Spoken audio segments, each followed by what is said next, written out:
भारतीय जनता पक्षाचे प्रदेशाध्यक्ष रवींद्र चव्हाण यांनी आज छत्रपती संभाजीनगर दौऱ्यावर येत पक्षाच्या विभागीय कार्यालयात महत्त्वपूर्ण बैठका घेतल्या। या बैठकीत आगामी जिल्हा परिषद निवडणुकांच्या पार्श्वभूमीवर प्रचाराचा आढावा घेण्यात आला। तसेच शहराच्या महापौर पदाबाबत देखील महत्त्वपूर्ण चर्चा झाल्याचं समजतंय।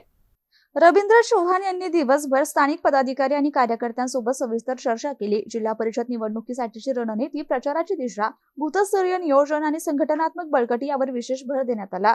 निवडणुकीत जास्तीत जास्त जागा मिळवण्यासाठी समन्वय आणि सक्रिय प्रचार करण्याच्या सूचना यावेळी देण्यात आल्या। याच बैठकीत छत्रपती संभाजीनगर महानगरपालिकेतील महापौर पदाची निवड आणि गटनेता निवडी संदर्भातही महत्त्वपूर्ण चर्चा पार पडली। शहरातील बदलत्या राजकीय समीकरणाच्या पार्श्वभूमीवर या बैठकीकडे सर्वांचं विशेष लक्ष लागलं होतं। मात्र महापौर पदासाठी नेमकी संधी कोणाला मिळणार याबाबत अद्याप कोणतीही अधिकृत घोषणा करण्यात आली नाही। याबाबतचा निर्णय सध्या पक्षश्रेष्ठींकडे राखून ठेवण्यात आला असून येत्या काही दिवसात वरिष्ठ पातळीवरून नावं जाहीर होण्याची शक्यता वर्तवली जाते। या बैठकीला मंत्री अतुल सावे, खासदार डॉक्टर भागवत कराड, आमदार संजय केनेकर, आमदार अनुराधा चव्हाण, शहर जिल्हाध्यक्ष किशोर शितोळे, संजय खंबायते उपस्थित होते।